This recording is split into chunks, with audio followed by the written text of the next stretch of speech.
यह एक काल्पनिक रचना है। इस फिल्म में प्रस्तुत कहानी, पात्र और घटनाएं पूर्णतः काल्पनिक हैं। किसी जीवित या मृत व्यक्ति या वास्तविक घटना से कोई समानता मात्र एक संयोग है। श्रोताओं, अभी तक आपने मेरी पिछली कहानियों चित्रकार पार्ट 1 तथा चित्रकार पार्ट 2 में सुना कैसे मलय की मुलाकात गांव जाते वक्त शाम के समय एक सुंदर औरत से हो जाती है। वह उस औरत की सुंदरता से प्रभावित होकर उसकी पेंसिल से स्केच बना डालता है। वह उस स्केच को विनायक के हाथों बेच देता है। बाद में उसे पता चलता है कि स्केच वाली वह औरत एक चुड़ैल है।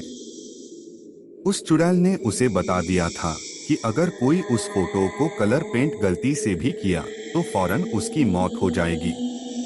साथ ही साथ मलय को इस बात की भी कड़ी हिदायत दी थी कि अगर वह किसी को भी यह फोटो वाली राज बताएगा तो उसकी भी फौरन मौत हो जाएगी। इसी चक्कर में विनायक की मौत हो जाती है। अब 4 लड़कों ने अनजाने में उस फोटो को कलर पेंट करने की तैयारी कर ली थी। अब आगे बढ़ने से पहले अगर आप श्रोताओं ने अभी तक मेरे इस नए YouTube channel tales with Ranjit को सब्सक्राइब नहीं किया है तो आज ही सब्सक्राइब कर लें ताकि समय से आपके पास मेरी कहानियां पहुंचती रहें। चारों दोस्त अपने घर पहुंच गए थे। आज ही प्रदीप ने उस फोटो को कलर से पेंट करने का फैसला कर लिया था। इधर मलय उस फोटो पर पोस्टमैन की नजर पड़ते ही उसके डरने तथा घबराने से हैरान था। आखिरकार मलय ने पोस्टमैन से पूछ ही डाला, क्या आप उस फोटो वाली औरत को पहचानते हैं? आप उस फोटो को देखकर उतनी बुरी तरह डर क्यों गए थे? पहले तो पोस्टमैन ने आनाकानी किया, फिर बताने लगा। सीमा नाम की वही फोटो वाली औरत हमारे पड़ोस में ही रहती थी। पिछले साल ही तो उसकी शादी हमारे पड़ोस में रहने वाले विनय के साथ काफी धूमधाम से हुई थी। दोनों पति पत्नी एक साथ सुखी जीवन बिता रहे थे। तभी मानो उनकी हंसती खेलती जिंदगी में किसी की नजर लग गई। एक दिन दोनों पति पत्नी एक साथ बाजार गए हुए थे। सीमा अपनी आने वाली जन्मदिन के लिए जिद करके रंग बिरंगे सूट और साड़ी लेने गई थी। उसने अपनी मनपसंद लाल रंग की साड़ी तथा पिंक कलर की सूट खरीदी थी। वापस आते वक्त अचानक पीछे से आती हुई एक ट्रक ने उनकी मोटरसाइकिल को अपने चपेट में ले लिया। ट्रक ने मोटरसाइकिल को बुरी तरह रौंद दिया था। विनय वहीं स्पॉट पर मर गया था। सीमा बाल बाल बच गई थी। विनय की मृत्यु के लिए वह अपने आप को ही जिम्मेवार मानने लगी थी। उसके अनुसार रंग बिरंगी सूट वाली इच्छा के चलते ही विनय की मौत हुई थी। उस दिन से वह सफेद साड़ी में ही रहने लगी थी। हर रंग बिरंगी चीजों से उसे नफरत होने लगी थी। उसने घर की सारी रंग बिरंगी साड़ियों, सूटों, यहाँ तक कि कपड़ों को भी जला दी थी। उसे कलर से ही नफरत हो गई थी।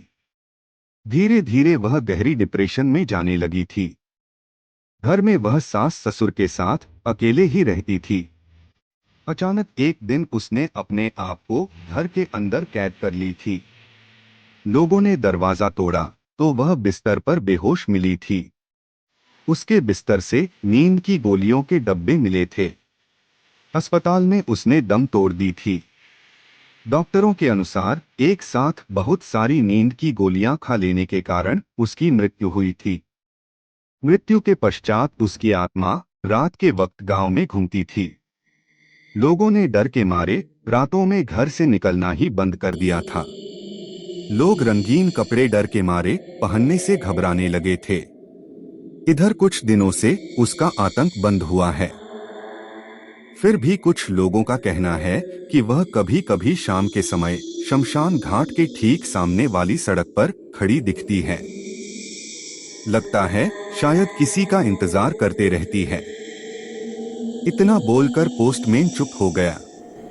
मलय काफी गंभीर होकर उसकी कहानी सुने जा रहा था। वह काफी आश्चर्यचकित था।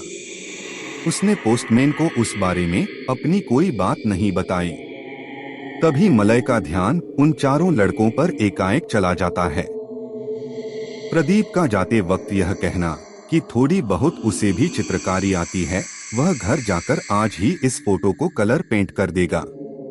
यह बात याद आते ही मलय का मन अंदर से झकझोरने लगा था। वह सोचे जा रहा था, उसकी गलती के कारण आज फिर किसी और की मौत होगी, शायद आने वाले दिनों में किसी और की भी मौत होगी। सारी मौतों का जिम्मेवार वो खुद होगा। अचानक वह चिल्लाकर बोला, मुझे यह रोकना होगा। पोस्टमैन को कुछ भी समझ में नहीं आ रहा था। वह चुपचाप अपने जगह पर बैठा हुआ था। मलय काफी घबरा गया था।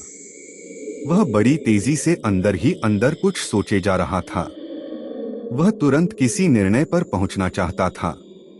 अचानक वह बोल पड़ा, आज की मौत के बाद और कोई नहीं मरेगा। उसने एक भयंकर निर्णय मन ही मन ले लिया था। उसने पोस्टमैन से उसकी मोटरसाइकिल स्टार्ट करने को कहा। पोस्टमैन को कुछ भी समझ में नहीं आ रहा था, फिर भी उसने अपनी मोटरसाइकिल स्टार्ट कर दी थी। पीछे बैठा मलय उसे बार बार तेजी से मोटरसाइकिल चलाने को कह रहा था। उधर चारों लड़कों ने आज ही खाना बनाने के लिए एक नौकरानी को रखा था। नौकरानी किचन के अंदर खाना बना रही थी। डाइनिंग हॉल में चारों लड़के बैठकर बातें कर रहे थे। तभी प्रदीप कलर पेंट तथा ब्रश निकालकर फोटो रंगने की तैयारी करने लगा। उसने पेंट के डब्बे का ढक्कन खोलकर जैसे ही ब्रश को पेंट में डुबोया, अचानक पीछे से किसी ने झटके के साथ उसके हाथों से पेंट वाला खुला डब्बा तथा ब्रश छीन लिया था। वह गिरते गिरते बचा था। उसी दौरान मलय के हाथों से पेंट का छींटा उड़कर उस फोटो पर पड़ गया था। उन चारों तथा पोस्टमैन को कुछ भी समझ में नहीं आया था। अचानक किचन से वह खाना बनाने वाली औरत निकलती है। वह जोर जोर से अजीब आवाज में बोले जा रही थी, बोली थी ना, फोटो को कलर मत करना, मरने के लिए तैयार हो जाओ। वह औरत एक भयानक चुड़ैल के रूप में बदल चुकी थी। हॉल में बैठे सभी थर थर कांपने लगे थे। मलय की ओर वह चुड़ैल बढ़ने लगी थी। तभी मलय उस फोटो को अपने हाथों में लेकर बाहर सड़क की ओर तेजी से भागा। चुड़ैल उसके पीछे पीछे साथ ही निकली। इसी दौरान मलय सड़क पर एक तेजी से आती हुई ट्रक के चपेट में आ जाता है। भयंकर एक्सीडेंट हुआ था। मलय वहीं स्पॉट पर ही मर गया था।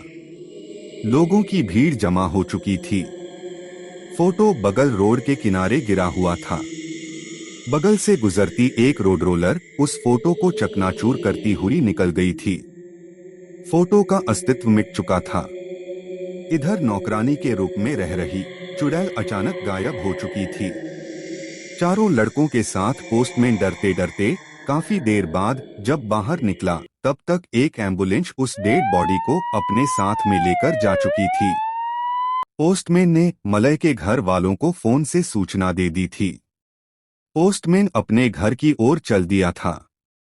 रमन अब नेगेटिव एनर्जी को भूत के साथ मन ही मन जोड़ चुका था। शायद उसका फाइनल रिसर्च पेपर तैयार हो चुका था। उन चारों ने उसी समय अपना अपना सामान पैक करना शुरू कर दिया था। चारों घर के लिए सबसे पहली वाली गाड़ी पकड़ना चाहते थे। अगले ही घंटे वे चारों रेलवे प्लेटफॉर्म पर पहुंच गए थे। आदित्यपुर एक्सप्रेस खुलने के लिए तैयार हो चुकी थी। वे चारों तेजी से डब्बे में घुस जाते हैं। ट्रेन खुल चुकी थी। वे चारों धीरे धीरे डर के साए से निकलते जा रहे थे।